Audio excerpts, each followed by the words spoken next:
Bismillahirrahmanirrahim. Assalamualaikum warahmatullahi wabarakatuh.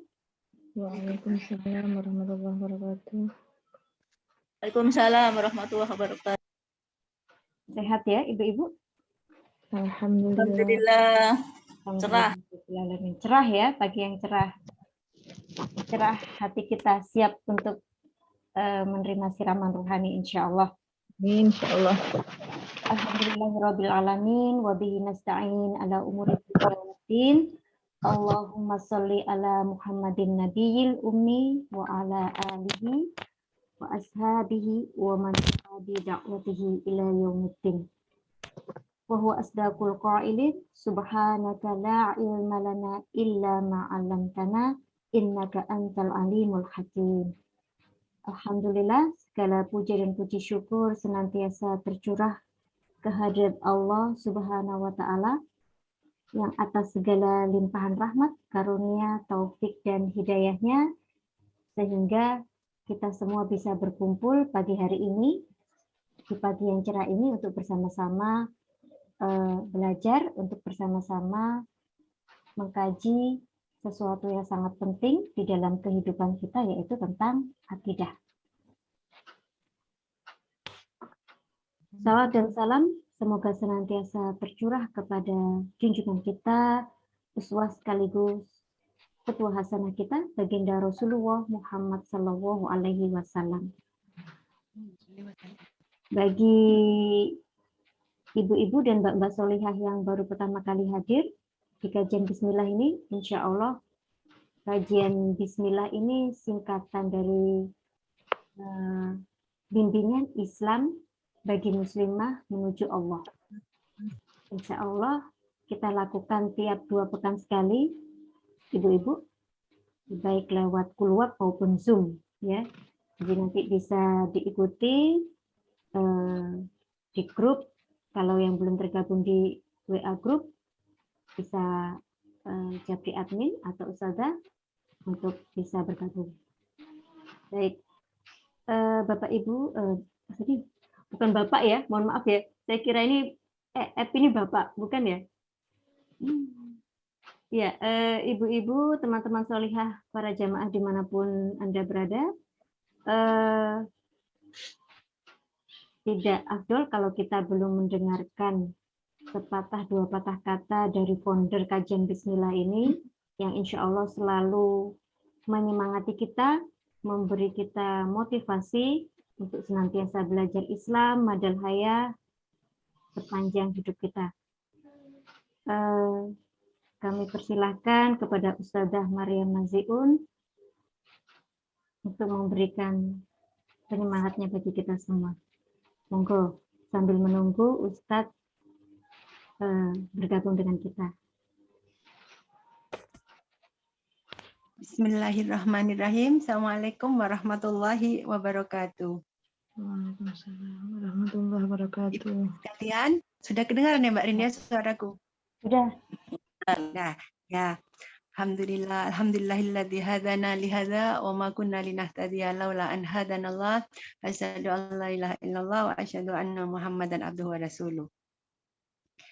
Ibu-ibu sekalian, alhamdulillah kali ini merupakan kesempatan yang sangat istimewa bagi kita. Mudah-mudahan dari awal acara sampai akhirnya kita ini bisa mengikutinya dengan seksama. Kenapa kajian kali ini pakai Zoom? Karena kita ingin membiasakan diri kita menggunakan sarana yang sebenarnya sangat mudah dan sangat menguntungkan, juga barokah insya Allah buat kita. Ingin membiasakan, setelah selama ini kita ini terbiasa dengan Kulwab saja. Terkait dengan materi yang akan disampaikan oleh yang dimuliakan Allah Ustadz Ahmad Muzaffar Jufri, MA, maka kenapa hal ini mesti diangkat? Karena memang ya ibu-ibu semuanya, bahwa banyak di antara kita ini yang beragama dari lahirnya Islam, tetapi sesungguhnya kita kurang mengenal apa yang menjadi tuntutan dari agama kita. Ketika kita sudah mendewasa, Kemudian seringkali kita ini abai dengan apa yang jadi tuntutan atau beban syariah terhadap kita. Karena memang kita pada dasarnya kurang merasakan bahwa kita ini adalah muslimah dengan berbagai macam beban atau tuntutan-tuntutannya. Ketika kita dewasa juga kita juga merasakan bahwa yang namanya tantangan beragama ini semakin beragam, semakin sulit. Misalkan ya tantangan dari non-muslim. Kita diarahkan untuk berpikir bahkan mengikuti apa yang mereka inginkan, mereka yakini. Bahkan ada juga ya tantangan dari pemikiran kita sendiri. Di mana banyak sekali ya kita rasakan bahwa seolah agama ini nampak sebagai biang seteru. Kenapa saya katakan seperti itu? Ya, yang terjadi peperangan atau konflik-konflik itu kebanyakannya itu atas nama agama. Karena itu pada akhirnya orang merasa bahwa justru agama inilah yang jadi masalah, bukan solusi dari masalah-masalah. Saya jadi ingat waktu saya masih muda, ada lagu dari John Lennon, Imagine, di mana dikatakan bahwa agama itu juga sumber konflik. John Lennon mengatakan, andai saja negara ini nggak ada, andai saja agama ini pun juga nggak ada, insya Allah akan lebih aman. Karena semuanya jadi seragam. Nah, apakah begitu? Agama menginginkan kita ini atau manusia semuanya menjadi baik. Tapi hawa nafsu manusia yang sangat serakah membuat agama jadi kelihatan menakutkan. Hawa nafsu yang bersalah tapi agama yang kena getah. Nah, kita sebagai ibu-ibu muslimah, tentunya kita nggak ingin agar anak-anak kita ini menjadi kebingungan, nggak punya orientasi, karena kehilangan pengajaran keagamaan khususnya akidah. Dan alhamdulillah saat ini kita kedatangan ustadz yang sangat berkompeten terkait dengan masalah akidah ini. Mudah-mudahan kita semuanya bisa memanfaatkannya dengan baik. Demikian dari saya. Assalamualaikum warahmatullahi wabarakatuh. Waalaikumsalam warahmatullahi Assalamualaikum warahmatullahi wabarakatuh. Terima kasih jazakumullah khair Ustazah Maryam Maziun untuk penguat dan semangatnya bagi kita semua untuk senantiasa memperbaiki diri, untuk senantiasa belajar. Alhamdulillah, ibu-ibu, teman-teman solihah, jamaah kajian Bismillah yang dirahmati Allah, telah hadir ke tengah-tengah kita guru kita, Ustadz Ahmad Muzaffar Jufri LCMA. Mari kita sapa beliau dahulu. Assalamualaikum Ustadz Muzaffar. Waalaikumsalam warahmatullahi wabarakatuh. Sehat Ustadz? Sehat semua ibu-ibunya. Alhamdulillah sehat Ustadz. Alhamdulillah. Ya, baik ibu-ibu jamaah kajian Bismillah yang dirahmati Allah. Langsung saja inilah kajian kita pada hari ini dengan tema mengokohkan keimanan dengan rukun iman bersama Ustadz Ahmad Muzaffar Jufri LCMA. Falyatafadhal masykura Ustadz. Baik, bismillahirrahmanirrahim. Assalamualaikum warahmatullahi wabarakatuh. Alhamdulillahirabbil alamin wassalatu wassalamu ala sayyidina Muhammadin sayyidil mursalin wa ala alihi wa ashabihi ajmain. Allahumma ya rabbana lakal hamdu wa lakal syukru kama yanbaghi li jalali wajhika 'azimi sultanik. Allahumma la nuhsi thana'an 'alaika anta kama athnayta 'ala nafsik. Allahumma ati nufusana taqwaha wa zakka anta khairu man zakkaha anta waliyyu maulaha.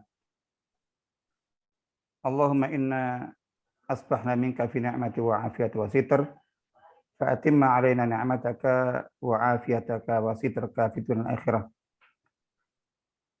Allahumma inna nas'aluka imanan kamila wa yaqinan sadiqa wa qalban khashi'a wa amalan salihan mutaqabbala.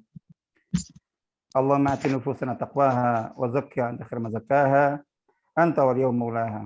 Walhamdulillahil alamin. Para ustazah dan ibu-ibu yang semoga selalu dirahmati Allah Ta'ala, kita bersyukur kepada Allah bahwa pada kesempatan pagi hari ini kita tetap diberikan karunia iman, karunia Islam, karunia hidayah, nikmat hidup di hari baru ini yang mudah-mudahan Allah beri kekuatan kepada kita untuk terus bisa mengistiqomahkan jalan kita di jalan iman sampai akhir hayat kita. Amin ya rabbal alamin. Baik, ini berapa lama ini sampai jam berapa? 45 menit Ustaz, berarti sampai 45 menit. 10. Sampai jam 10 insya Allah ya. Oke. Baik, ya tema kita mengukuhkan keimanan dengan rukun iman. Jadi mungkin supaya saya mencoba untuk menampilkan, jadi terus terang saja karena sementara ini yang sesuai disampaikan, insya Allah tema ini akan kita diskusikan dalam 2 pertemuan, 2 majelis insya Allah. Saya tadinya juga agak sedikit bingung ya. Artinya ya mungkin karena memang banyaknya tema yang terkait dengan tema ini dan banyaknya subtopik, subtema, bagian-bagian dari tema ini, materi ini yang memang sangat banyak. Jadi ada tema-tema yang biasa saya sampaikan, yang juga ada yang tertulis, tapi ketika saya mencoba untuk rangkum atau untuk menyesuaikan dengan judul ini, itu tadinya agak bingung juga, mana yang harus saya masukkan, mana yang tidak, mana yang ini, mana yang itu. Ya Allah, makanya kita coba saja sehingga ini insya Allah nanti akan kita lanjutkan. Mudah-mudahan Allah Ta'ala memberikan umur dan kesehatan kepada kita pada pertemuan majelis yang berikutnya insya Allah tentang mengukuhkan keimanan dengan rukun iman.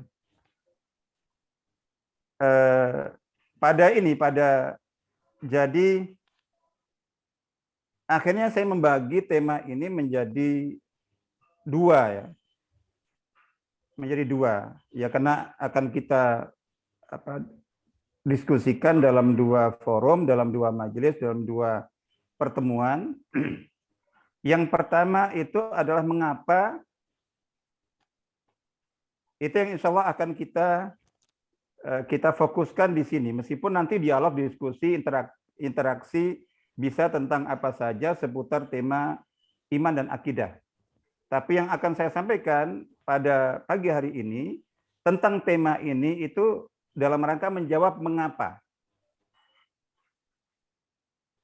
Nah, mengapa kita perlu dan harus mengukuhkan keimanan dengan rukun iman itu. Yang kedua nanti itu tentang bagaimana. Jadi saya pertama mengapa, ini yang fokus kita pada pagi hari ini, dan yang kedua adalah tentang bagaimana cara mengukuhkan keimanan dengan rukun iman itu. Mudah-mudahan di pertemuan berikutnya, ya meskipun sebetulnya mungkin secara implisit pertanyaan mengapa juga sudah, bagaimana itu sudah barangkali bisa ditangkap dari materi pertama ini, tapi nanti lebih detailnya insya Allah pada pertemuan kedua. Jadi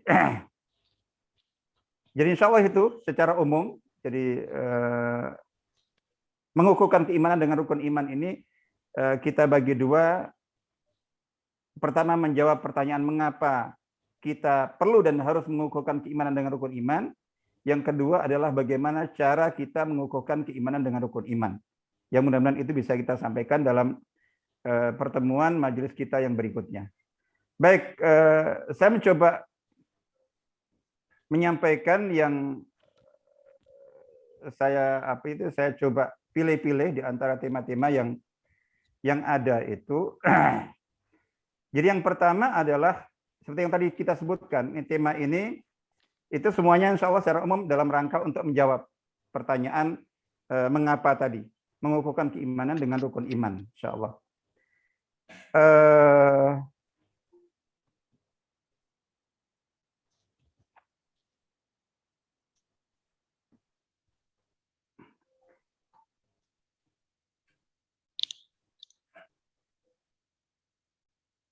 Jadi ini, mengapa iman harus kukuh dan selalu dikukuhkan? Ya tadi juga sudah sepintas disinggung oleh Ustazah Maryam.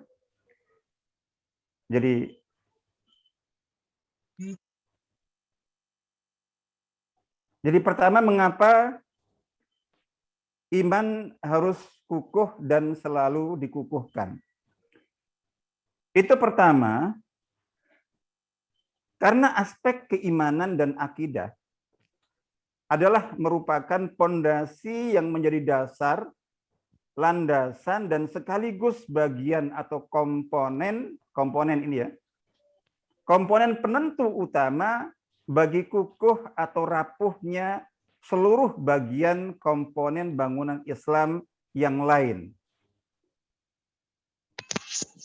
Baik akhlak, itu tergantung pondasi akidah dan keimanan. Kepribadian seseorang, syakhsiyah seseorang, itu ditentukan oleh bagaimana kukuh atau rapuhnya imannya. Jika imannya rapuh, itu kepribadiannya rapuh. Karakternya, mentalitasnya, perilakunya, sikapnya, amal ibadah, komitmennya, muamalahnya, dakwahnya, dan lain sebagainya. Jadi semuanya itu ditentukan oleh oleh akidah yang memang merupakan pondasi. Jadi ajaran Islam ini dengan seluruh aspeknya, dengan seluruh bagiannya itu diibaratkan sebuah bangunan. Jadi akidahnya, ibadahnya, syariahnya, muamalahnya, akhlaknya, jadi aspek individu, keluarga, sosial, masyarakat, dan seterusnya itu semuanya itu ibarat sebuah bangunan. Makanya Nabi Muhammad SAW dalam sebuah hadis sahih itu bersabda, bunyal Islamu ala khamsin. Islam itu dengan seluruh ajarannya itu dibangun. Islam dibangun, padahal yang dibangun itu kan bangunan, rumah, gedung, jadi gitu masjid, bangunan yang jelas. Islam dikatakan bunyal Islamu. Islam dibangun berarti Islam digambarkan sebagai sebuah bangunan. Nah, sebuah bangunan seperti rumah terdiri dari berbagai komponen, terdiri dari berbagai bagian. Ada tiang, ada dinding, ada lantai, ada pintu, ada jendela, ada atap, ada semuanya bagiannya itu. Nah, semuanya itu semuanya dibangun di atas pondasi. Jadi bangunan tanpa pondasi itu tidak bisa berdiri. Bangunan tanpa pondasi yang kuat itu bisa roboh dan runtuh sewaktu-waktu. Nah, agar supaya seluruh aspek ajaran Islam yang kita yakini itu, jadi kepribadian kita kokoh, karakter kita kuat, mentalitas kita seperti mentalitas baja, akhlak kita mulia, perilaku kita, amal ibadah kita, komitmen syariah kita, muamalah kita, dakwah kita, supaya kukuh dan kuat, maka pondasinya itu harus kukuh dan kuat. Jadi ketika kita dapati kaum muslimin sekarang itu akhlaknya rendah, dekadensi moral. Ini umat akhlak, umat moral, tapi akhlak dan moralnya mengalami dekadensi, rendah sekali. Itu pasti karena pondasi akidah dan keimanannya lemah. Komitmen syar'inya itu lemah. Bahkan banyak kaum muslimin itu yang memang tidak mungkin lemah sekali dalam melaksanakan amal ibadah, lemah akhlak, lemah muamalah dan segala macam itu, yaitu semua pasti menunjukkan pondasi dasar dan landasan akidah dan keimanannya itu lemah. Makanya agar supaya jadi akhlak kita kuat, amal ibadah kita kuat, kukuh, komitmen syariat kita kuat, sikap-sikap kita kuat, dalam kita berdakwah berjuang juga kuat, maka pondasi akidah, pondasi keimanan itu harus kita kukuhkan. Itu secara umum. Baik. Insya Allah sudah bisa dipahami. Nah, jadi mengapa iman ini, kita kan sudah beriman, tapi mengapa kok harus kita kukuhkan dan terus kita upayakan untuk mengukuhkannya? Itu karena banyak beragam dan dahsyatnya pengaruh faktor, baik internal maupun eksternal, yang berpotensi sangat besar sekali serta kuat sekali untuk bisa melemahkan, merapuhkan, mengeroposkan, bahkan sampai meruntuhkan pondasi keimanan kaum muslimin. Baik secara individual maupun komunal. Baik untuk masing-masing individu umat Islam, atau untuk umat Islam secara umum. Jadi faktor-faktor yang bisa melemahkan iman, mengeroposkan iman, jadi menggerus iman, otomatis kalau imannya tergerus, ya ibadahnya tergerus, akhlaknya tergerus, komitmen syariahnya tergerus, itu otomatis. Jadi gitu. Nah, faktor yang sewaktu-waktu bisa membuat iman kita itu iman kita itu lemah, iman kita itu menurun, iman kita itu jadi rapuh, bahkan bisa sampai runtuh, itu dalam kehidupan ini sangat banyak sekali. Ya. Sangat banyak sekali. Makanya kita harus terus mewaspadai dan mengantisipasi segala sesuatu, segala faktor dalam diri kita sendiri maupun di luar diri kita sendiri yang bisa menggerus iman kita, melemahkan iman kita, merapuhkan iman kita, bahkan bisa meruntuhkan pondasi iman kita. Maka upaya-upaya bagaimana caranya agar supaya kita bisa mengukuhkan, menguatkan, dan melejitkan iman kita harus terus kita lakukan. Jadi, nah, coba kita kenali, misalnya faktor-faktor penyebab rapuhnya iman. Ada dalam diri kita sendiri, ada di luar diri kita sendiri. Pertama, banyak dan beragamnya bentuk syubhat pemikiran, pemahaman dan keyakinan. Jadi, apalagi sekarang ini ya, ini setiap zaman sebetulnya. Pemikiran-pemikiran yang menyimpang. Jadi, pemahaman-pemahaman yang menyesatkan, ideologi-ideologi yang membuat orang itu yang merancukan, yang membuat seorang mukmin itu bisa meragukan keimanannya, meragukan akidahnya, itu banyak sekali. Baik itu dari luar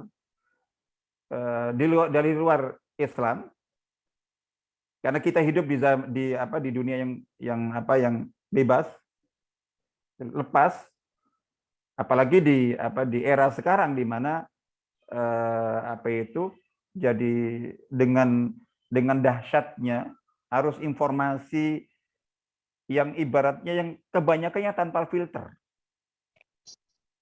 Jadi dari luar Islam kita di dunia maya itu di alam digital sekarang ini itu kita bermain medsos, kita membuka apa saja YouTube, membuka website apa saja. Jadi itu bisa ketemu apa saja. Nah, itu kalau kita tidak memiliki faktor penguat, pengukuh dalam diri kita itu mudah sekali.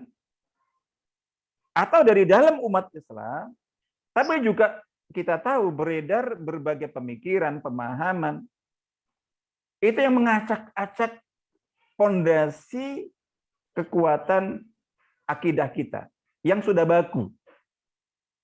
Prinsip-prinsip rukun iman, prinsip-prinsip rukun Islam, itu bisa. Itu di dalam umat Islam sendiri. Jadi, termasuk di dunia pendidikan. Itu tidak sedikit kasus. Seorang pelajar, seorang mahasiswa, muslimah, itu belajar agama. Belajar agama, belajar syariah, belajar akidah. Ya. Tapi karena metodologinya itu tidak sesuai dengan kaidah-kaidah yang baku diajarkan para ulama, itu akhirnya belajar Islam sampai ke perguruan tinggi itu menjadi liberal,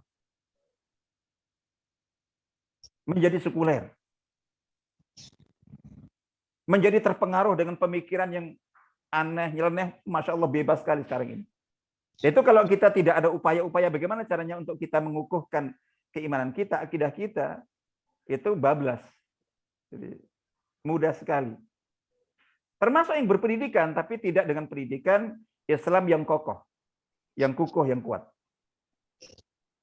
Jadi,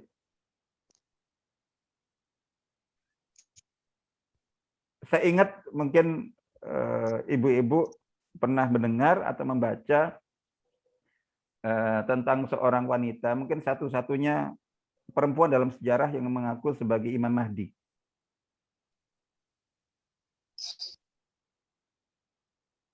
Itu namanya Lia Aminuddin, kemudian terkenal dengan Lia Eden. Itu dulu ya, saya tidak bicara sekarang. Orang yang kalau tidak salah sudah meninggal. Tapi dulu ketika rame-rame sekian tahun yang lalu, itu yang saya tahu bahwa jadi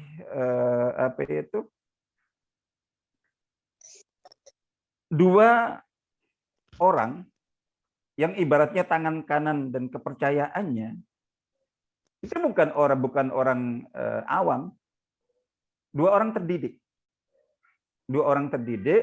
satu laki-laki, satu perempuan.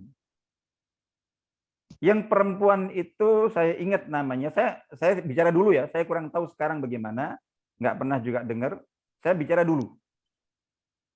Itu namanya Zainab Luxfiati, saya ingat persis, itu dulu pernah mengasuh psikolog, rubrik konsultasi psikologi di majalah Hidayatullah. Sebelumnya. Itu menjadi salah satu tangan kanannya Lia Eden. Jadi percaya bahwa Lia Aminuddin itu menerima wahyu dari malaikat Jibril dan segala macam, itu percaya. Setelah ketahuan dia ikut Lia Aminuddin, kemudian dia dikeluarkan dari majalah Hidayatullah. Saya ingat saya waktu itu. Yang kedua, itu laki-laki, namanya Abdurrahman. Mohon maaf ya, jadi ini saya cerita tentang dulu. Mudah-mudahan mereka semuanya kalau masih ada itu sudah tobat dan sudah baikan. Saya tidak tahu sekarang, tapi saya cerita dulu. Itu namanya Abdurrahman. Itu alumni sebuah perguruan tinggi Islam jurusan akidah, filsafat. itu percaya dengan seorang perempuan yang mengaku menerima wahyu dari malaikat Jibril, mengaku sebagai Imam Mahdi, mengaku macam-macam segala macam.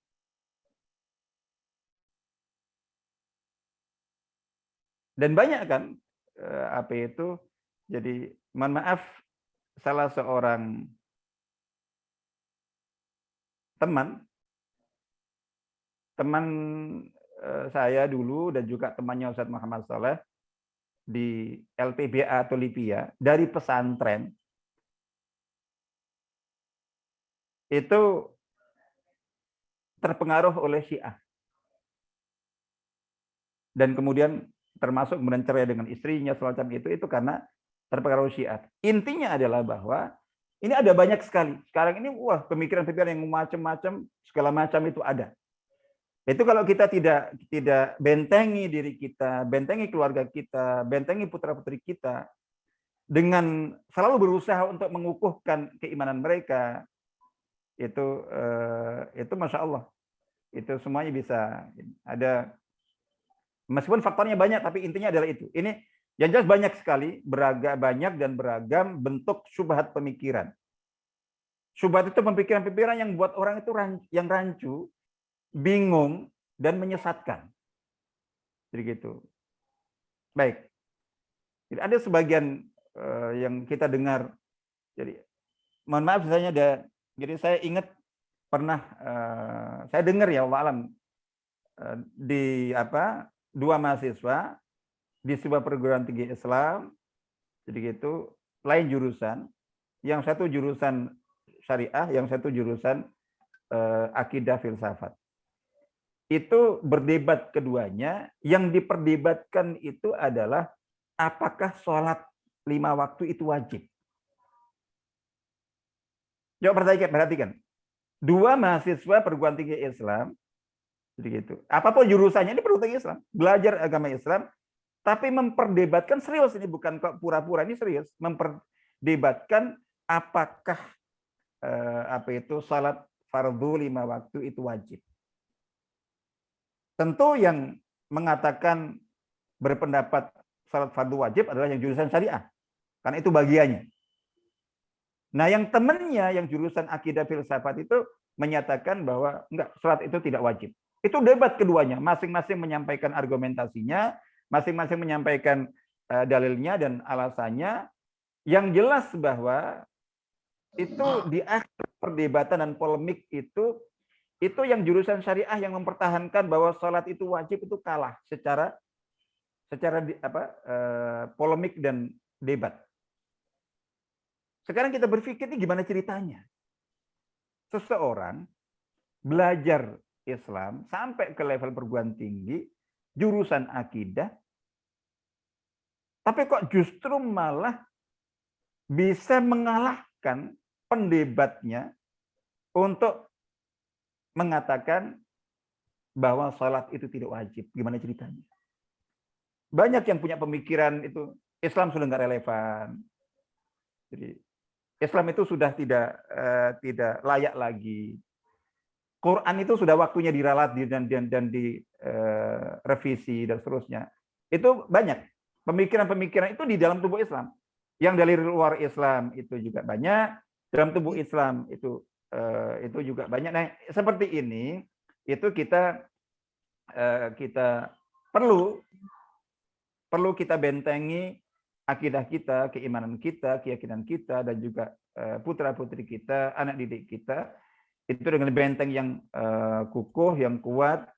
Jadi gitu. Karena kalau tidak, masya Allah, faktor-faktor yang sangat banyak itu semua berpotensi untuk bisa menggerus dan merapuhkan serta meruntuhkan fondasi akidah. Yang kedua, banyak dan beragamnya bentuk godaan hawa nafsu, syahwat dari dalam diri dan dari kancah kehidupan luas. Kalau yang pertama tadi itu yang terancam adalah itu akidah dalam bentuk pemikiran, pemahaman. Kalau yang kedua ini, itu yang terancam adalah akidah dan keimanan dari aspek keimanan hati. Jadi ketika kita bicara tentang keimanan itu ada dua aspek. ada keimanan berupa pemahaman dan pemikiran. Jadi aspek akidah atau keimanan ini dikatakan akidahnya benar atau salah, hak atau batil, begitu, lurus atau sesat, sunnah atau bid'ah. Ketika kita bicara akidah keimanan dari aspek itu, berarti ini faktor ilmu. Benar salah. Itu bagian yang pertama.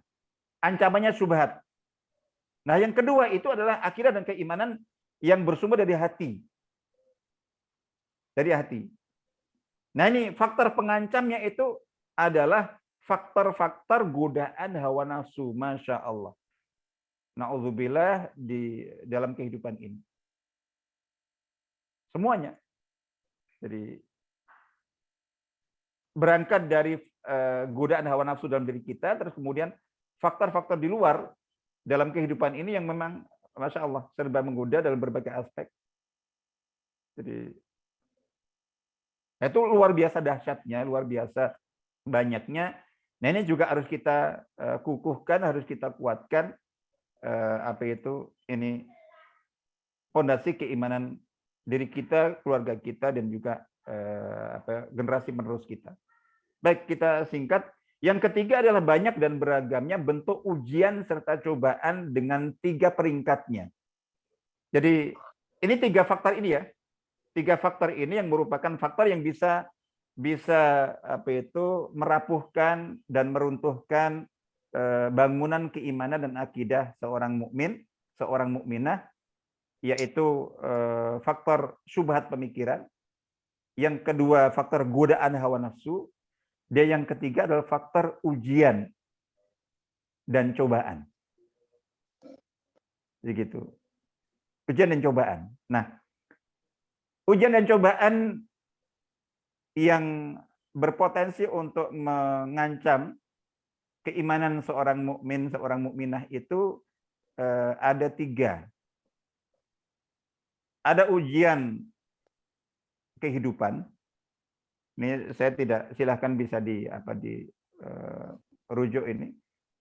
Jadi semua orang yang hidup siapapun dia, jadi beriman atau kafir, taat atau ahli maksiat, jadi gitu Jadi wali atau waliullah atau walius syaitan, orang yang baik sekali atau orang yang jahat, semua pasti diuji selama dia hidup.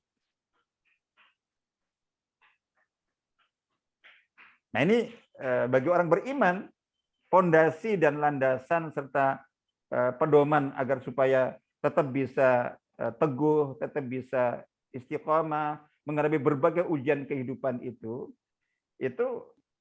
dengan keimanan yang kuat. Jadi gitu. Pertama ujian kehidupan, yang kedua ujian keimanan. Kalau ujian kehidupan itu berlaku umum, mukmin, kafir, jadi orang yang taat atau ahli maksiat semuanya menghadapinya. Nah, yang kedua ini hanya berlaku bagi orang beriman. Jadi orang beriman itu malah ujiannya double. Selain mendapatkan menerima ujian kehidupan, juga ujian keimanan. Jadi silakan baca surat Al-Ankabut ayat 2 dan 3. A'udzubillahi minasyaitonir rajim. Ahasiban nasu ayyutraku. Jadi ayyaqulu amanna wa hum la yuftanun. Jadi apakah orang-orang itu jadi menyangka bahwa ketika mereka beriman mereka akan dibiarkan dan tidak diuji? Tidak. Ujian kehidupan itu merupakan sunatullah. Ujian keimanan merupakan sunatullah. Siapapun yang beriman maka akan diuji. Nah, yang ketiga itu ujian, cobaan dan hambatan dan tantangan perjuangan yang pasti dihadapi oleh setiap pejuang, pembela, dan pendakwah kebenaran. Nah, ini yang kelompok ketiga, ini pewaris para nabi, para aktivis dakwah, para ulama, para pendakwah, para insyaallah semua kita yang berusaha untuk di samping mengamalkan Islam juga mendakwahkan Islam, memperjuangkan Islam masing-masing sesuai dengan kemampuan kita. Itu ujiannya ditambah, tidak hanya 2 tapi malah 3. Ada ujian khusus yang hanya diberikan Allah itu kepada para pejuang, para pembela, dan para pendakwah kebenaran. Nah, ini kalau menghadapi 3 macam ujian dan cobaan seperti ini, itu seseorang itu tidak berbekalkan akidah yang kukuh dan kuat, jadi keimanan yang mantap, ya sewaktu-waktu bisa kalah. Baik. Nah, adapun mengapa harus dengan rukun iman? Mengapa harus dengan rukun iman? Ini waktunya berjalan terus, kita singkat. Keenam rukun iman dengan rukun pertamanya yaitu iman kepada Allah sebagai poros utama. Jadi iman kepada Allah itu merupakan rukunnya semua rukun yang lainnya. Artinya bahwa semua rukun iman itu dari yang nomor 2 sampai nomor 6 itu harus dalam rangka untuk berkhidmat, untuk mengukuhkan, jadi mengukuhkan dan menguatkan keimanan tauhid kepada Allah.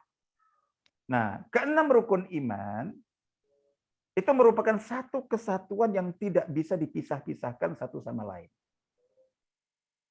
Sehingga seseorang hanya disebut beriman dengan keimanan yang benar dan kukuh, kuat, bila ia telah beriman dengan keenam rukun tersebut secara utuh 100%. Tanpa adanya pengurangan atau penambahan atau pengubahan. Jadi orang mengaku beriman, tapi rukun iman 6 didiskon. Kaum Mu'tazilah, rukun iman ke-6 dihapus, iman kepada takdir tidak ada. Itu berarti imannya rapuh, bahkan bisa runtuh. Jadi, ada yang ditambah. Jadi ada kelompok-kelompok itu yang menyikapi orang yang beriman dengan 6 rukun iman dianggap masih belum cukup. Ada yang diubah. Nah itu artinya bahwa mengapa harus kita kukuhkan itu keimanan kita, itu rukun iman. Nanti insya Allah akan kita bahas tentang bagaimana kita mengukuhkan keimanan kita dengan rukun pertama, iman kepada Allah. Mengukuhkan iman kita dengan rukun iman kedua, iman kepada malaikat. Dengan rukun iman ketiga, iman kepada kitab-kitab. Jadi contoh gitu, dengan kitab atau dengan kita akrab menjalin hubungan harmonis dengan Al-Quran. Bagaimana kita mengukuhkan keimanan kita dengan rukun iman yang keempat, yaitu iman kepada Rasul. Jadi misalnya dengan cara kita banyak membaca kisah para Rasul, para Nabi dan Rasul. Khususnya Nabi Muhammad SAW. Jadi itu alat ukurnya. Nah, bagaimana kita mengukur iman kita dengan rukun iman yang kelima, iman kepada hari akhir. Ya, iman kepada hari akhir, mulai dari iman kepada hari akhir itu terbagi kepada iman kepada kiamat kecil, yaitu kematian. Salah satu faktor penyebab lemahnya keimanan, orang beriman kepada Allah. Tapi imannya kepada kematian itu lemah. Imannya kepada kepada akan terjadinya kiamat besar itu lemah. Jadi imannya kepada surga neraka, adanya pembalasan, penghisapan lemah. Nah, maka perlu kita kukuhkan, kokohkan, kuatkan iman kita itu dengan tadi masing-masing rukun iman. Terus khusus rukun iman yang ke-6 ini banyak. Jadi banyak kelompok umat Islam sepanjang sejarah yang terpelanting dan tersesat itu karena gagal dalam mengukuhkan keimanannya dengan rukun iman yang ke-6, iman kepada takdir. Baik dari sisi terjerumus dalam kesesatan pemikiran, maupun juga akhirnya kemudian tidak tahan, tidak siap menghadapi berbagai ujian kehidupan.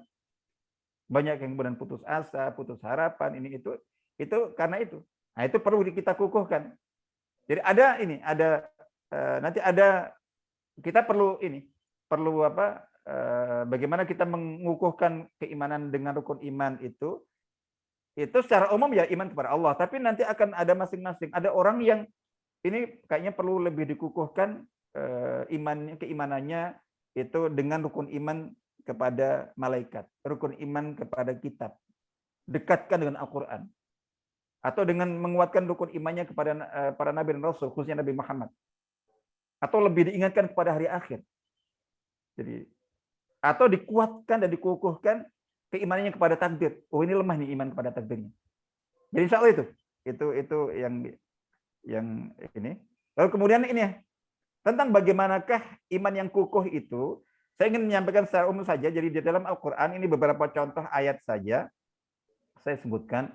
Itu diwakili iman yang kukuh itu disebut dengan al-imanul haq. Di sini di dalam beberapa ayat disebutkan di ayat Al-Anfal ayat 4, ulaika humul mu'minuna haqqan. Silahkan baca sifat-sifatnya. Mereka itulah orang-orang beriman yang sebenar-benarnya. Jadi iman yang kukuh, iman sejati, iman hak istilah. Nah, kalau di Al-Anfal 74-nya ini, kalau ini normatif, kalau ini itu sudah contohnya para sahabat, baik muhajirin maupun ansar. Ini dua kelompok sahabat, ya seperti itulah. Nah, kalau kita, bagaimana sih iman yang kukuh? Mari kita belajar pada generasi sahabat. Ini contohnya, iman sejati, iman yang benar-benar iman. Jadi gitu. Nah, di dalam beberapa ayat kita dapati untuk iman yang kukuh atau iman yang kuat, iman yang hebat itu dibahasakan selain dengan al-imanul haq. Itu dengan sidqul iman. Iman yang jujur. Al-imanus shadiq. Ini contoh Al-Ahzab ayat 23. Ini contoh minal mu'minin rijalun sadaqu. Sadaqu itu jujur dalam keimanannya. Jadi iman yang kukuh, yang kuat, yang benar adalah iman yang jujur. Ini juga di dalam surat Al-Ahzab Al-Hujurat. Ini setelah disebutkan beberapa sifat orang beriman, dikatakan ulaika humus shadiqun. Mereka itulah orang-orang yang jujur dalam keimanannya. Jadi iman yang kukuh adalah iman yang jujur. Kemudian di sini ada surat Al-Hasyr ayat 8, sama juga gitu disebutkan beberapa contoh. Ini contoh kaum muhajirin juga disifati ulaika humus shadiqun. Jadi pertama itu iman yang kukuh adalah iman yang hak. Yang kedua iman yang shadiq, yang jujur. Jadi benar-benar. Nah, yang ketiga itu istiqomah. Iman yang kukuh itu iman yang istiqomah. Istiqomah tidak gampang terpengaruh, tidak gampang pelin-pelan, tidak gampang goyah. Jadi pemiliknya itu siap mempertahankannya dengan harga apapun. Tidak mau menggadaikannya dengan kenikmatan duniawi yang murah. Jadi nah itu istiqomah, keistiqomahan. Itu artinya iman yang istiqomah bisa dibaca. Nah, berikutnya iman yang kukuh itu adalah iman itu yang mengukuhkan ikatan wala. Ikatan ukhuwah. Wala itu loyalitas antar orang beriman. Ikatan antar, jadi iman dan akidah yang membuat para pemiliknya itu memiliki ikatan wala loyalitas yang kuat antar sesama kaum mukminin, lintas mazhab, lintas organisasi, lintas golongan, lintas itu. Karena punya ikatan iman, persaudaraannya, persatuannya kokoh kuat. Maka ketika ada yang mengaku memiliki iman yang hebat, akidah yang hebat, tapi justru dengan iman dan akidah itu, dengan pemahaman dan pemikiran akidah itu justru yang dilakukannya itu memecah belah kaum muslimin hanya gara-gara perbedaan mazhab, perbedaan organisasi, perbedaan kelompok, itu dipertanyakan keimanannya. Kalau iman yang kukuh, kita mengukuhkan ukhuwah, mengukuhkan ikatan wala, mengukuhkan persatuan kaum mukminin. Itu contohnya. Baik, lalu kemudian ini contoh-contoh iman yang kukuh itu adalah iman yang di samping iman itu ada di secara pemikiran, di akal, itu juga di hati. Ini contohnya hadis zaqa ta'mal iman, telah bisa merasakan manisnya iman siapa yang telah ridho Allah sebagai Rabb-nya. Imannya sampai ke level ridho. Jadi iman itu ada 3 peringkat. Ada iman ma'rifah, itu ini akal pikiran. Pengetahuan, ilmu, pemahaman, pemikiran. Penting sekali. Tapi tidak cukup dengan itu saja. Iman yang hak tadi itu harus sampai ke level masuk ke hati. Jadi gitu. Nah, iman itu sebagaimana ada teori dan ilmunya, iman itu ada rasa dan buktinya. Nah, ini contoh. Iman yang jadi tidak hanya teoritis mengenal Allah, tapi iman yang menghasilkan cinta dan ridho. Jadi telah bisa merasakan manisnya iman siapa yang telah ridho Allah, bukan hanya tahu, bukan hanya percaya, tapi ridho Allah sebagai Rabb-nya. Ridho itu amal hati. Ridho Islam sebagai agamanya, bukan hanya mengenal dan tahu Islam itu agama yang benar. Itu penting, tapi itu tidak cukup. Iman yang kukuh adalah keimanan ridho. Ridho dengan Islam. Ridho dengan Nabi Muhammad. Kalau sekedar tahu Nabi Muhammad adalah Nabi yang benar, itu banyak kaum Yahudi juga tahu. Tapi nggak ridho. Alat ukurnya adalah yang menghasilkan ridho. Itu yang iman yang jujur. Cinta dan ridho. Ini juga sama. Intinya adalah bahwa iman yang hak, iman yang shadiq, iman yang kukuh itu harus sampai kepada hati, insya Allah. Nah, intinya jadi tentang bagaimanakah iman yang kukuh itu. Iman yang kukuh itu harus meliputi 2 aspek sekaligus tadi sudah kita sebutkan. Aspek keimanan teoritis berupa pemahaman dan pemikiran yang benar tentang prinsip-prinsip keimanan dan akidah Ahlussunnah wal Jamaah berdasarkan Al-Qur'an, As-Sunnah dan ijma' ulama salafus saleh dan khalafus saleh seluruhnya. Artinya jangan sampai secara pemikiran akidah kita itu terkontaminasi, terpengaruh, tergerus oleh pemikiran-pemikiran dan ideologi-ideologi kelompok-kelompok sesat dan menyimpang. Kedua, aspek keimanan praktis yang bersumber dari keyakinan hati berupa rasa keimanan, dzauq imani, yang membuahkan akhlak dan amal perbuatan sebagai bukti. Ya, waktu kita udah habis, ya baca saja. Nah, kalau mau agak lebih kita, tadi sudah saya sebutkan, ini hanya kesimpulan. Jadi karakteristik iman yang kukuh, tinggal masing-masing kita bagaimana kita mengevaluasi diri kita. Sudahkah saya misalnya memiliki ini? Jadi iman yang kukuh itu karakteristiknya, cirinya, pertama benar. Kalau sudah benar itu masalah keilmuan, pemahaman di sini. Nah, nanti insya Allah akan kita bahas bagaimana caranya.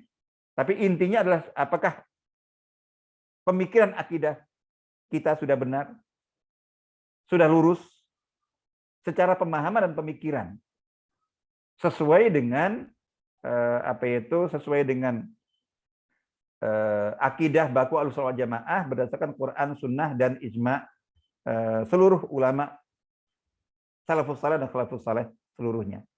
Yang kedua, jujur dari hati yang ikhlas. Tadi yang saya katakan shadiq. Jadi tidak hanya secara pemikiran akal, tapi juga iman itu sampai ke hati. Jadi gitu. Bisa dibaca dalam surah Al-Hujurat ayat 14 insyaallah. Terus yang ketiga itu iman itu sungguh-sungguh. Sungguh-sungguh itu kalau benar itu secara keilmuan, pemahaman, pemikiran, jujur itu sampai ke hati. Yang beriman tidak hanya akalnya, pikirannya, tapi juga hatinya. Kalau hati itu membuahkan iman rasa. Hati itu membuahkan iman rasa. Kalau keimanan dan akidah dari akal pikiran itu berupa pengetahuan, pemikiran akidah. Rukun iman ada berapa? Iman kepada Allah itu bagaimana? Iman kepada malaikat bagaimana? Benarnya seperti itu. Itu ilmu semuanya, benar salah. Tapi kalau jujur itu adalah bersumber dari hati yang ikhlas.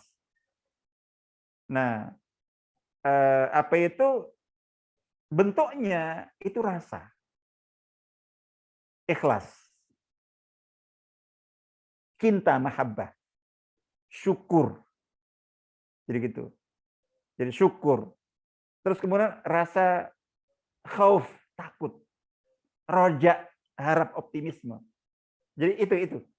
Jadi itu ada di hati. Itu jujur. Terus sungguh-sungguh itu terbuktikan. Jadi ada bukti yang bisa mengukuhkan dan menguatkan itu. Buktinya itu dengan akhlak dan amal ibadah. Amal ibadah luas, baik amal ibadah mahdah, amal ibadah ritual spiritual, salat, zikir, tilawah Al-Quran, puasa, haji, umroh, itu amal ibadah ritual ansih. Atau amal ibadah ghair mahdah, non ritual, amal ibadah sosial.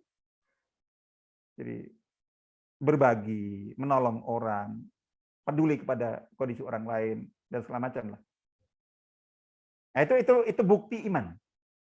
Itu berarti imannya sungguh-sungguh. Jadi bukan iman yang pura-pura. Yang keempat, istiqamah. Karena penentu keselamatan seseorang itu nanti di akhirnya kan.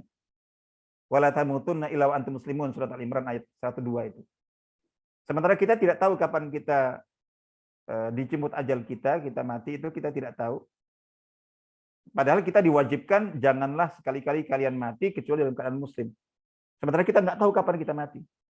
Itu artinya bahwa kita diperintahkan untuk selalu istiqamah menjaga keimanan kita. Jadi jangan sampai ini, karena sehingga sewaktu-waktu ajal menjemput kita itu kita dalam keadaan nahnu muslimun, insyaallah. Nah, yang kelima yang tadi saya sebutkan bahwa apa itu akidah yang kukuh itu, akidah yang kukuh itu adalah akidah dan keimanan yang mengukuhkan ikatan wala, loyalitas, ukhuwah persaudaraan, dan wahdah persatuan di atas satu dasar dan satu syarat saja, yakni dasar dan syarat keimanan itu sendiri. Serta tidak ditambah-tambah dengan dasar dan syarat lain apapun lagi, semisal ada yang tidak cukup dengan syarat iman untuk bersaudara dengan orang lain, bersatu dengan orang lain, tapi mensyaratkan di samping iman dia juga harus sama, sekabilah, sesuku, seras, sebangsa, semadzhab. Kalau beda mazhab dimusuhi, sekelompok kalau beda kelompok dinyinyiri, seorganisasi kalau beda organisasi dibenci, separtai, sejamaah, segerakan dakwah. Itu semua syarat-syarat tambahan yang tidak dibenarkan ya. Kalau iman kita kukuh itu cukup untuk kita membangun ikatan loyalitas dan persaudaraan serta persatuan dengan umat Islam yang lainnya, umat mukmin yang lainnya. Itu cukup mereka, syaratnya mereka beriman dan bertakwa. Itu kalau seseorang punya akidah, punya keimanan sebagus apapun menurutnya, tapi ternyata ini justru menjadi faktor pemecah belah, itu berarti bukan iman yang kukuh. Insya Allah itu jadi nanti insya Allah bisa kita sambung. Wa akhiru da'wana alhamdulillah, amin. Wassalamualaikum warahmatullahi wabarakatuh. Silakan, mungkin ada yang ingin ditanya. Waalaikumsalam warahmatullahi wabarakatuh. Alhamdulillah, Bapak Ibu para jemaah kajian Bismillah, dimanapun Anda berada, telah kita ikuti bersama pembahasan yang sangat menarik, Masya Allah, luar biasa materinya di kajian Bismillah pada pagi hari ini. Selanjutnya kita masuki sesi tanya jawab. Kami persilahkan 3 pertanyaan terlebih dahulu bagi para hadirin yang ada hadir di Zoom pada kesempatan kali ini. Silahkan sambil menunggu pertanyaan yang masuk, atau untuk para jemaah open mic saya informasikan bahwa kajian kita pada pagi hari ini. Bagi Bapak Ibu yang mungkin baru bergabung, tema kajian kita pada pagi hari ini mengokohkan iman dengan rukun iman. Mengokohkan keimanan dengan rukun iman. Untuk pembahasan pada pagi ini, Ustadz telah memaparkan panjang lebar tadi bagi mengapa kita harus dan perlu mengokohkan keimanan dengan rukun iman. Yang untuk selanjutnya akan bersambung di bagian kedua nanti pada bulan Februari, yaitu bagaimana mengokohkan keimanan dengan rukun iman. Baik, kita persilahkan. Sudah ada beberapa pertanyaan yang masuk kepada admin, Ustadz. Silakan. Kebetulan beliau ini hadir di sini, Ibu Nurul. Silakan Ibu Nurul, kalau mau bertanya langsung kepada Ustadz, karena pertanyaannya agak panjang, ya. Jadi mungkin lebih Silakan, enak bisa kalau diringkas. disampaikan langsung. Silakan.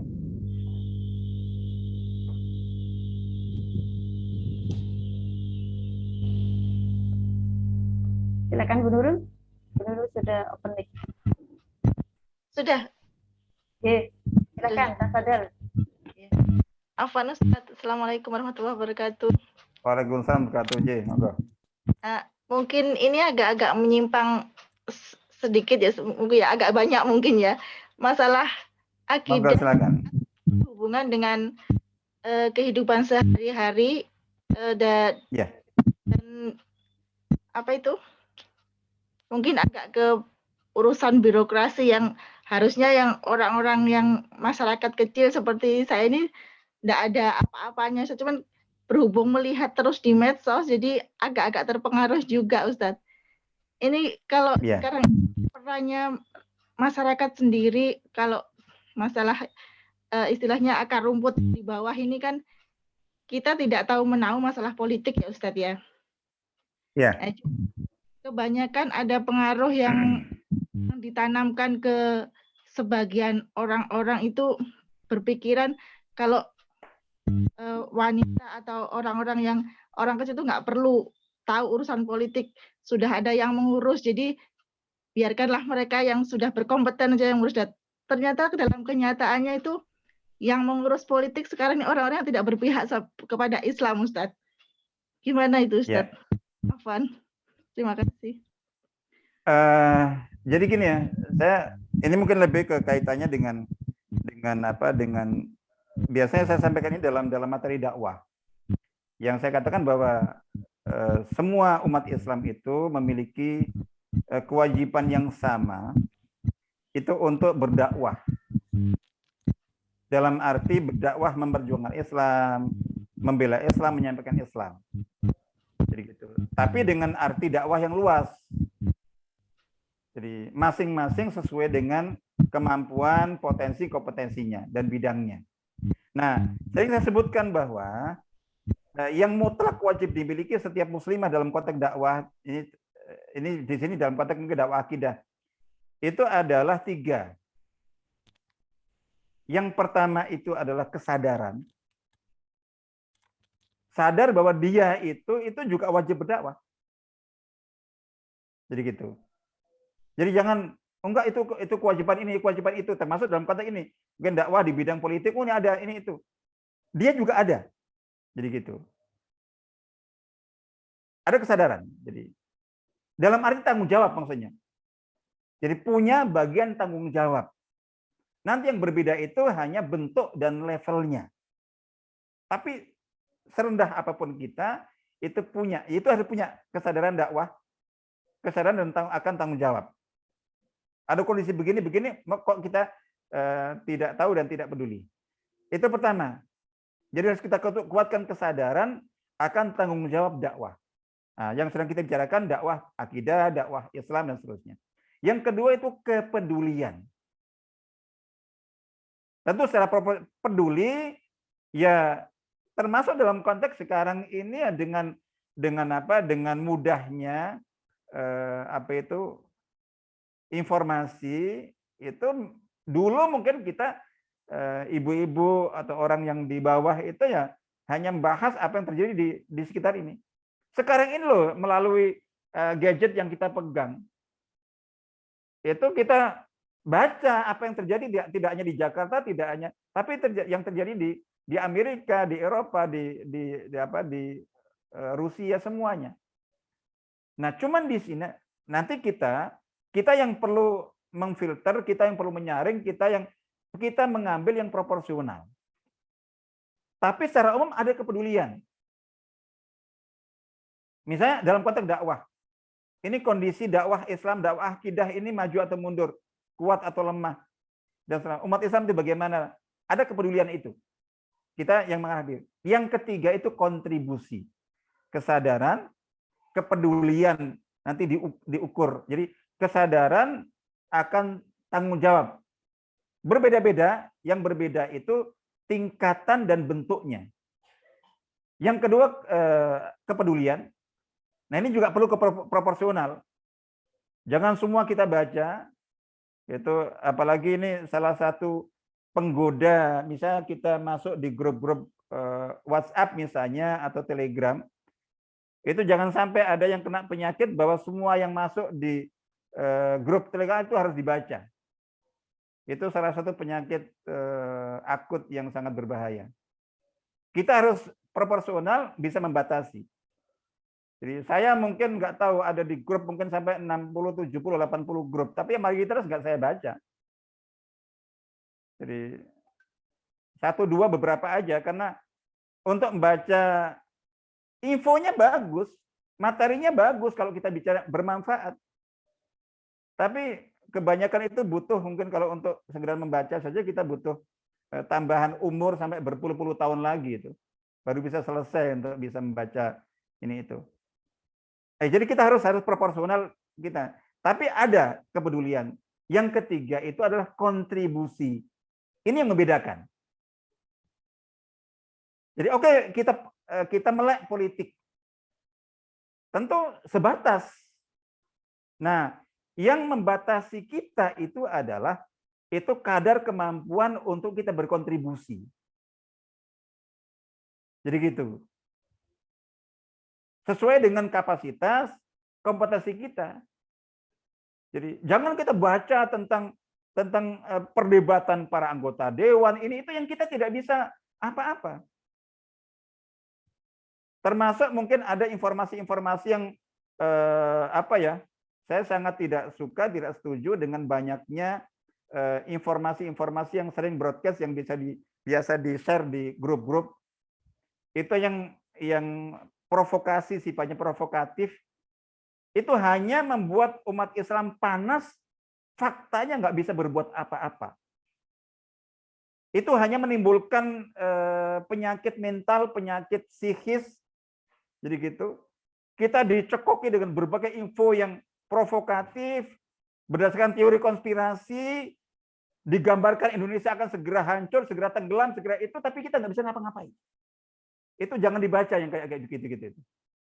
Ada penulis-penulis yang sudah nggak tahu benar atau tidak, tapi itu seperti itu. Saya ada beberapa grup yang isinya hampir gitu semuanya. Jadi intinya ayo kita perang, tapi kita nggak bisa ngapa-ngapain. Itu hanya justru menimbulkan dampak yang sangat buruk. Akhirnya nggak bisa berbuat apa-apa. Nah, kita ya, jadi nanti antara kepedulian dengan kontribusi itu yang akan menentukan.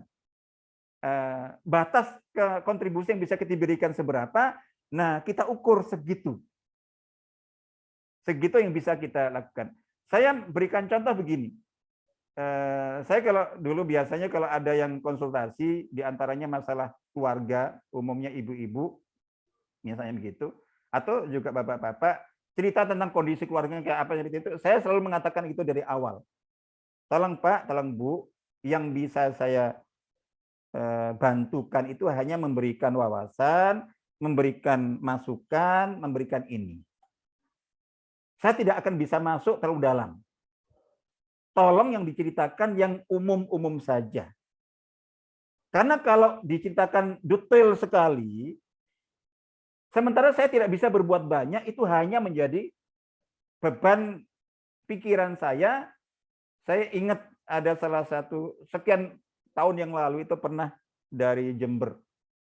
Konsultasi berat sekali. Itu sampai sekarang itu saya masih kepikiran. Jadi sementara saya nggak bisa berbuat apa-apa. Tolong batasi. Jadi batasi, jangan panjang-panjang, insya Allah gitu. Nah, contoh kayak gitu insya Allah. Jadi itu insya Allah tetap kita berkontribusi, tapi ukur kemampuan kita di mana. Jadi itu intinya. Jadi kita ada kesadaran bahwa kita juga punya tanggung jawab. Terus kita peduli. Jadi, bukan termasuk tentang politik, tapi kadarnya sesuai dengan kadar kontribusi kita. Jangan berlebih. Jadi gitu. Makanya kayak contoh nonton, ya kalau untuk wawasan, itu misalnya dulu nonton ILC, sekarang catatan demokrasi, apa itu debat-debat apa semacam itu, saya nggak ini. Karena apa? Ya apa yang bisa saya lakukan?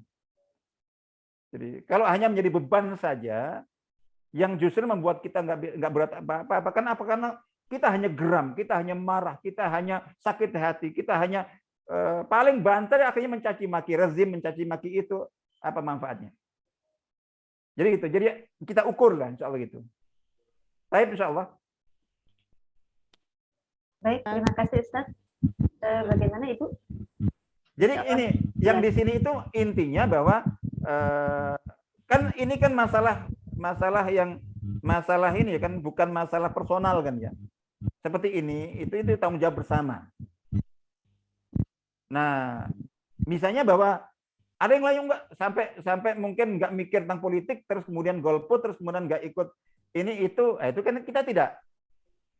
Nah, kita ada saluran, tapi kan itu bertingkat-tingkat. Mungkin ada yang sekedar saya memberikan suara saya ketika pemilu kepada yang insya Allah saya percaya, insya Allah amanah. Itu contoh gitu. Yang lainnya nanti akan di atasnya. Tapi intinya adalah ada kepedulian itu misalnya gitu, insya Allah. Tinggal kontribusinya apanya itu yang nanti kembali kepada kondisi kita, insya Allah. Ya, silakan. Untuk pertanyaan selanjutnya yang sudah masuk ke kami, sudah juga hadir di sini, apa mau ditanyakan langsung atau kami bacakan, Ibu Lena? Mungkin kan saya bacakan ya. Ya, silakan. Ahwan Ustaz ikut menambahkan pertanyaan seputar iman. Kekuatan iman tidak ada yang bisa menjamin kecuali kita benar-benar dekat dan mendekatkan diri kepada Allah. Ya. Maka ada doa yang terus kita ucapkan, kita mohon dan kita ajarkan pada anak-anak, yaitu akhir yang baik, tetap beriman pada Allah, iman Islam. Di saat iman kita goyah atau turun, apakah itu termasuk ujian atau azab karena maksiat-maksiat kita? Jazakumullah khairan katsir Ustaz. Jadi bahasa ini ya mungkin kalau dalam arti intinya segala hal yang segala masalah, segala yang buruk dalam kehidupan kita, itu yang perlu kita pahami adalah dia merupakan bagian dari atau mengikuti kaidah sebab akibat, sunatullah sebab akibat. Jadi karena kaidahnya itu hadis yang sangat terkenal, ihfazillah yahfazka. Artinya jagalah Allah, jagalah hak Allah untuk diimani, hak Allah untuk dicintai, hak Allah untuk diridhoi, hak Allah untuk diharap, hak Allah untuk ditakuti, hak Allah untuk ditaati, hak Allah untuk diibadai. Jagalah hak Allah itu, maka hasilnya pasti Allah menjagamu. Termasuk menjaga keimananmu. Nah, itu nanti lebih panjang kita bahas tentang bagaimana cara kita mengukuhkan iman. Jadi itu di situ. Tapi intinya adalah itu. Kalau kan yang tadi apakah itu akibat? Iya. Karena para ulama akan mengatakan bahwa al-iman yazid wa yanqus. Iman itu bisa bertambah, bisa berkurang. Ini terkait dengan iman hati ya. Yang menghasilkan ikhlas, syukur, tumakninah dalam hati. Jadi gitu. Sabar. Ini yang yazid bisa bertambah, bisa berkurang. Nah, yazid bi ta'at, bertambahnya dengan ketaatan-ketaatan. Ketika kita insya Allah tadi malam kita menutup hari kita kemarin dengan tidur yang nyunnah. Terus bangun kita juga bangun yang nyunnah. Kemudian kita lanjutkan dengan ketika tidak ada halangan, misalnya kita sholat tepat waktu, kita tilawah Al-Quran, kita zikir. Intinya kita awali hidup kita itu Masya Allah. Hati kita itu, iman kita naik hari ini. Dekat dengan kebaikan, mudah melakukan kebaikan. Kalau salah mudah minta maaf, kalau ada yang salah mudah memaafkan. Tidak emosional, menyikapi kesalahan dengan bijak. Itu imannya naik. Itu kita rasakan betul. Mudah kita melakukan kebaikan. Tapi ketika tadi malam misalnya, kita nutup hari kita dengan tidur yang tidak nyunnah. Salah satu tidur yang nggak nyunnah itu adalah itu kita itu nggak tahu semalam saya tidur kapan ya. Jadi gitu. Tidur yang nggak diniatkan, nggak wudhu, nggak zikir doa, nggak baca ayat kursi, misalnya contoh kayak gitu. Akhirnya bangunnya juga nggak nyunnah, terus kehidupan paginya itu nggak nyunnah semuanya, udah. Itu iman kita langsung dengan sedikit saja godaan hawa nafsu itu kita sudah rentan sekali. Sementara ketika itu jadi naik turunnya itu pasti ada sebabnya. Itu kita evaluasi saja, kita fokus saja, insya Allah gitu. Ya itu juga ujian otomatis, tapi kan ujian itu juga terjadi karena mengikuti hukum sunatullah sebab akibat. Nah kalau itu terjadi pada diri kita, yang lebih kita kuatkan adalah aspek muhasabahnya. Jadi, mohon maaf, ini sunnatullah nggak akan pernah berubah. Kita jalan, enak-enak loh kok kesandung, itu pasti ada sebab. Jadi, itu pasti. Cuman yang sering itu kita nggak sadar. Kan yang umum itu kan gini kan, biasanya yang umum di masyarakat itu kalau katanya kalau di Mekah, di Madinah itu biasanya kesalahan-kesalahan kita ditampakkan ya, kita akan mengalami banyak masalah, banyak ini gara-gara ini itu. Saya katakan benar, sangat mungkin, tapi itu tidak khusus di Mekah Madinah. Sebetulnya di kampung halaman kita sehari-hari itu juga kita mengalami hal yang sama. Bedanya kalau di sana itu kita pekanya berlebihan, jadi gitu. Kalau kita di sini, di sana kesandung dikit, gara-gara ini. Uang hilang dikit, gara-gara ini.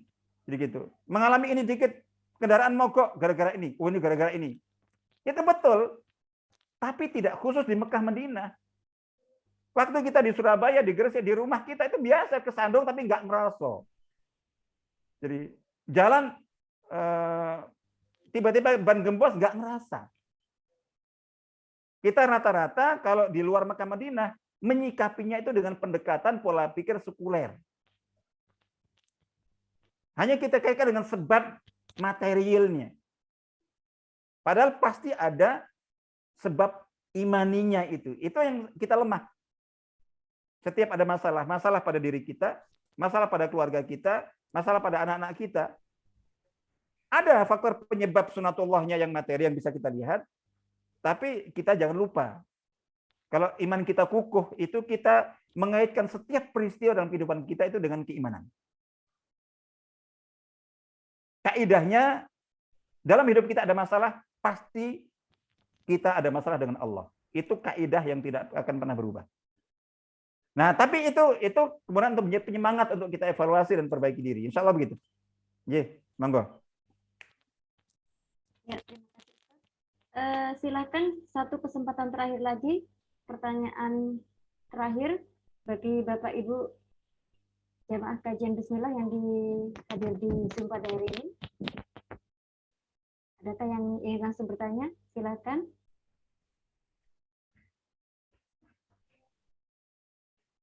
Ustazah Maryam sepertinya ingin bertanya, Ustaz. Ya, dibuka mikrofonnya, Ustazah.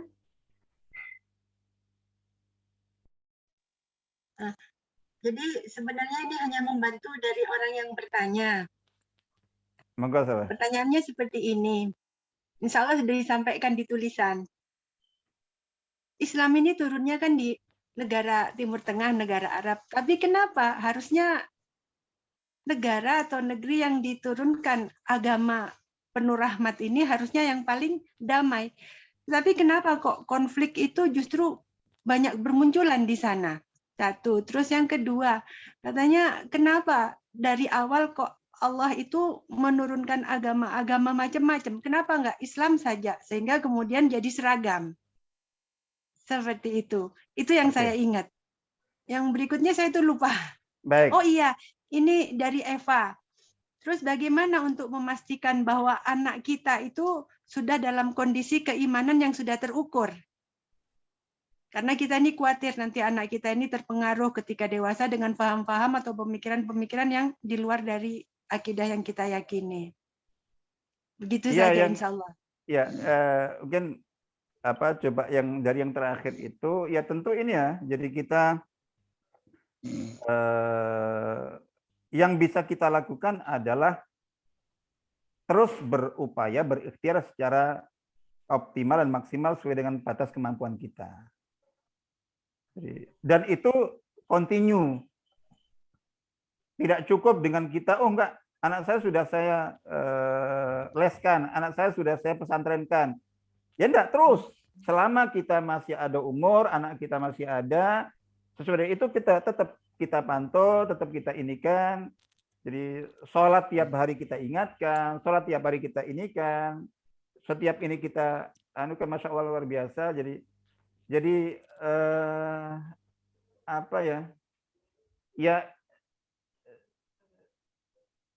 ini yang saya sendiri juga belum bisa melakukannya, tapi saya sempat pernah dengar cerita dari ini bukan tentang hasil dan bagaimananya, tapi saya fokus pada apa yang dilakukan. Itu terkait dengan keluarga Gen Halilintar. Cerita tentang ibunya si Gennya ini. Itu katanya bahwa di antara tugas beliau tiap hari itu pokoknya mesti ibaratnya dalam tanda kutip ngomeli semua anak yang 11 itu masing-masing itu 17 kali. Mungkin mulai berkurang ketika mereka sudah beranjak umur di atas 20-21 tahun. Nah, kita tidak tahu apa yang diomongkan, tapi intinya pokoknya saya harus mengingatkan anak saya, nasihatin anak saya itu anaknya udah hafal sudah. Jadi sampai mungkin barang, kok saya baru diingatkan 10 kali ya hari ini gitu. Enggak harus persis seperti, tapi intinya adalah bahwa terus kita lakukan. Jadi artinya bahwa kita tidak bisa memastikan, enggak ada yang bisa memastikan.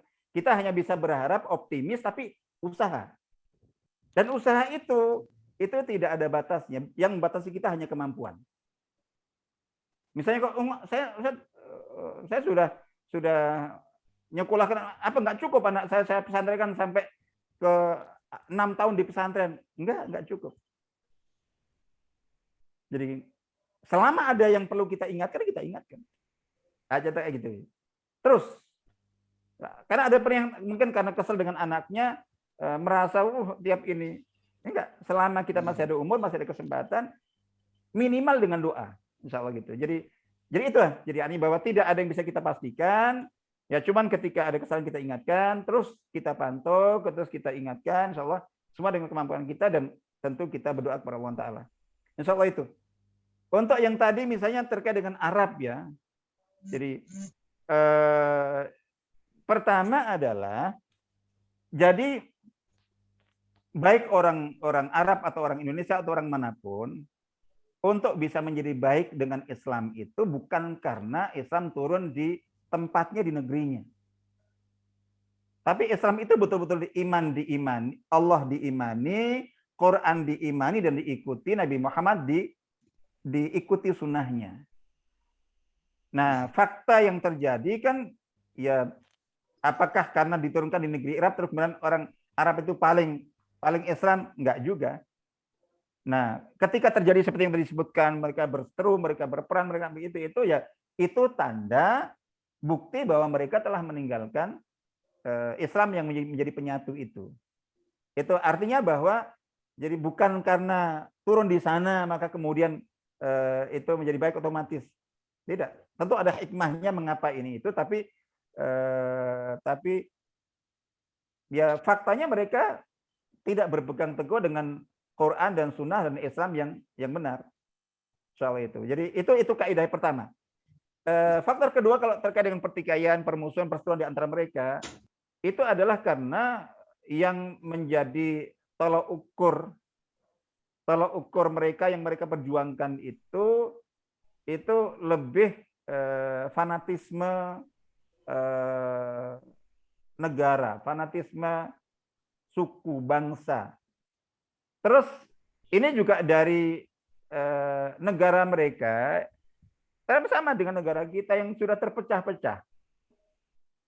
Jadi dan itu sebagiannya merupakan hasil dan hasil kerjaan para penjajah. Penjajah itu sudah memecah belah itu, bahkan di antara strategi penjajah setelah mereka meninggalkan negeri jajahannya, setelah dipecah-pecah itu hampir semuanya itu disisakan ada wilayah yang nanti pasti menjadi konflik. Antara Saudi dengan Yaman, antara mungkin Emirat dengan Qatar atau dengan Bahrain atau dengan itu ada wilayah perbatasan yang ini pasti jadi konflik. Antara Pakistan dengan India, Pakistan dengan Bangladesh, itu ada wilayah-wilayah konflik, Tamil dan semacamnya itu. Itu faktor itu, ada faktor itu. Jadi karena memang tidak mempertahankan Islam, yang kedua terpecah-pecah itu menjadi ini, sehingga masing-masing kan right or wrong is my country. Udah. Sehingga kita tahu kan bagaimana Saudi bermusuhan dengan Qatar, Emirat bermusuhan dengan Qatar, dengan Turki. Nanti kepentingan politik ini itu. Yang ketiga itu jadi secara umum seluruh negara, termasuk juga konflik di Indonesia dan semacam itu, potensinya tetap ada. Itu tidak lepas dari peta peta global ya. Jadi tata dunia sekarang ini tidak seperti zaman dulu, di mana setiap wilayah itu yang ngatur, yang menguasai ya penguasa wilayah itu saja, tidak. Jadi jangan kira Madura itu atau bahkan Kangean misalnya gitu, Sapeken itu adalah yang menentukan, itu adalah para penguasa di Kangean, di Sapeken, di Madura itu. Jadi bisa aja yang menentukan yang ada di luarnya. Jadi gitu. Jangan kira Indonesia itu yang menentukan, yang menguasai itu penguasa di Indonesia. Jadi gitu. Tapi yang justru yang di luar. Nah, begitu juga dengan negeri-negeri Arab. Jadi sekarang mulai mendekat antara Saudi, Emirat dengan Qatar, terus dengan Turki. Nah, yang jadi korban gerakan Islam. Ikhwan Muslimin yang sebelumnya punya kantor bebas beraktivitas di Turki, karena mulai pemulihan hubungan diplomatik dengan Saudi dan Emirat, syaratnya yaitu akhirnya kemudian kantor-kantor Ikhwan akhirnya ditutup semuanya, tidak boleh beroperasi lagi, tidak boleh beraktivitas lagi. Itu biasa sudah, itu politik kepentingan. Itu yang ketiga. Jadi jangan kemudian ini karena Islam, itu pikiran orang ini. Yang ketiga, jadi memang negeri Arab ini karena dekatnya dengan Israel itu memang menjadi ajang. Jadi menjadi ajang pertempuran kekuatan-kekuatan besar. Yang perang antara Amerika, Cina, dan Rusia serta Eropa tempatnya di Syria. Tempatnya di Jazirah Arab. Itu masalahnya. Salah satunya dalam rangka untuk membantu Israel untuk mewujudkan protokol mereka untuk mendirikan Israel Raya yang dari Baitul Maqdis sana sampai ke Khaybar di Madinah. Sehingga yang akan dibuat bermasalah terus. Itu perlu kita pahami ya. Jadi artinya bahwa dan itu sama ketika Indonesia nanti dibidik seperti apa, sebagaimana mungkin Afghanistan itu kenapa nggak pernah tenang, itu memang dibidik. Ada kepentingan strategis para penguasa dunia itu yang memang di situ tempatnya. Jadi itu perlu kita pahami ya, agar supaya kita tidak ini. Jadi ada beberapa faktor yang membuat mengapa mereka bergejolak semuanya teruslah itu karena faktor itu. Sebetulnya kondisi mereka itu yang menentukan. Jangan kira bahwa yang menentukan kebijakan dan politik di negara-negara Teluk itu adalah para penguasa, para raja, para sultan dan para emir di sana. Bukan. Mereka hanya pelaksana. Itu perlu kita pahami. Jadi ya bagaimana caranya? Seharusnya mereka bersatu, tapi udah kadang pecah-pecah. Itulah yang terjadi. Ya, insya Allah itu. Yang lainnya tadi apa? Ada satu poin tadi yang apa Kenapa tadi? kok nggak satu saja agamanya? Agama Sama-sama satu, agama Samawi, kenapa ada Nasrani? Kenapa ada? Nah, jadi semua agama yang dibawa oleh para nabi dan rasul itu satu. Jadi satu agama iman tauhid kepada Allah. Jadi jadi semua nabi dan rasul itu Nabi Adam, Nabi Idris, Nuh dan semuanya sampai Nabi Muhammad SAW itu membawa ajaran yang sama, yaitu menyampaikan la ilaha illallah, ajaran tauhid, beriman kepada Allah, diimplementasikan dalam bentuk ibadah kepada Allah. Walaqad ba'atsna fi kulli ummatin rasulan an ya'budullaha wajtanibut taghut. Semua rasul dan nabi itu menyampaikan ya qaumi ibudullaha ma lakum min ilahin ghairuh. Wahai kaumku, beribadahlah hanya kepada Allah. Jadi itu intinya adalah beriman tauhid kepada Allah, beribadah dan taat hanya kepada Allah. Itu semua. Itu semua. Nah, yang berbeda itu adalah cara beribadahnya, bentuk ketaatannya. Hukum-hukum syariah, ada yang di nabi ini halal, di sini haram. Ada yang di sini haram, di sini halal. Jadi gitu. Artinya bahwa sholat di zaman Nabi Musa alaihissalam dulu itu dalam sehari semalam 50 kali. Di kita 5 kali, tapi nilai pahalanya sama dengan 50 kali. Puasa sekarang kita begini, dulu begitu. Tapi secara umum itu sama. Nah, mengapa beda-beda? Karena dibedakan oleh kondisi situasi. Kalau mau disamakan, kalau kita disamakan dengan syariat salatnya 50 kali seperti zaman Nabi Musa. Allah Maha tahu. Kita sudah nggak siap, maka diringankan. Jadi gitu. Jadi seperti itu. Ini bahwa semua ada hikmahnya. Hukum sama. Nah, yang membuat beda, yang akhirnya ekstrim, jadi secara prinsipil itu adalah bukan agama yang dari Allah. Bukan agama yang dari Allah Ta'ala. Jadi asli ajaran agama dari Allah dalam kitab-kitab asli para nabi dan rasul itu sama, menyampaikan agama tauhid. Jadi terus kemudian mengajak beribadah kepada Allah Ta'ala dan taat kepada Allah Ta'ala.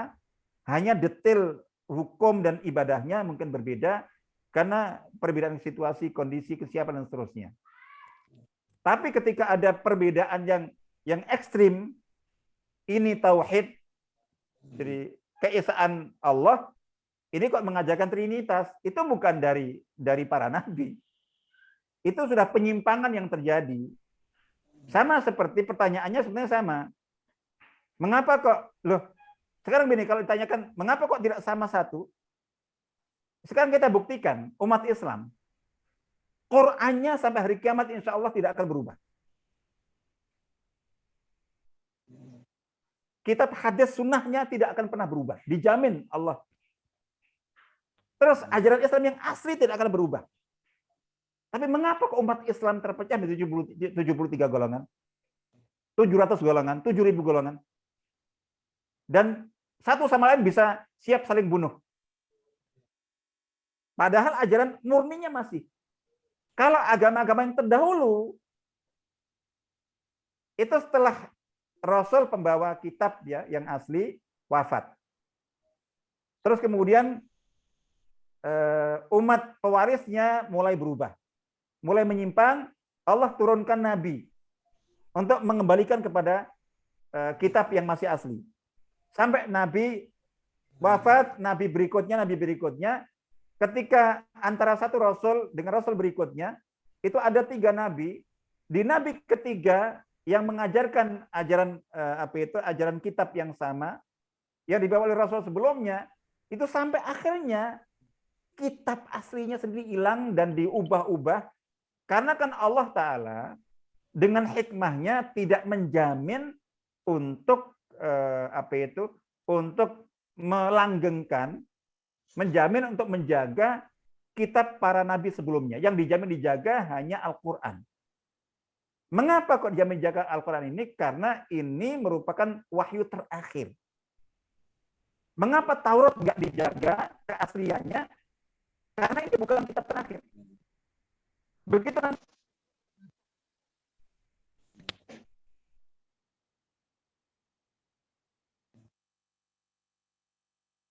Ustadz, suaranya hilang, Ustadz.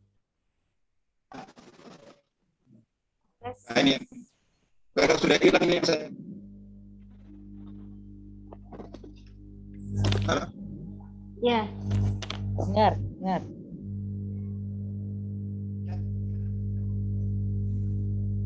Masih ya?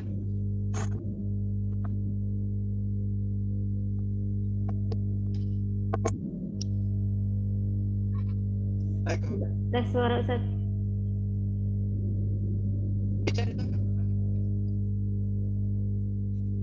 Putus-putus Ustadz.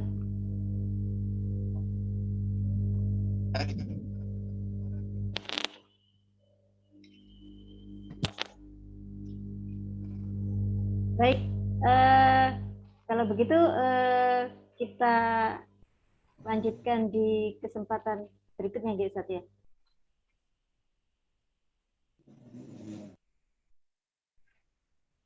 Baik, terima kasih Ustadz Mudofar untuk seluruh jawaban yang telah disampaikan, dan tentunya kami haturkan terima kasih kepada seluruh penanya, Bapak Ibu, jemaah kajian Bismillah yang telah berpartisipasi pada diskusi yang sangat menarik pada kesempatan di pagi hari ini. Bagi Bapak Ibu yang masih memiliki pertanyaan,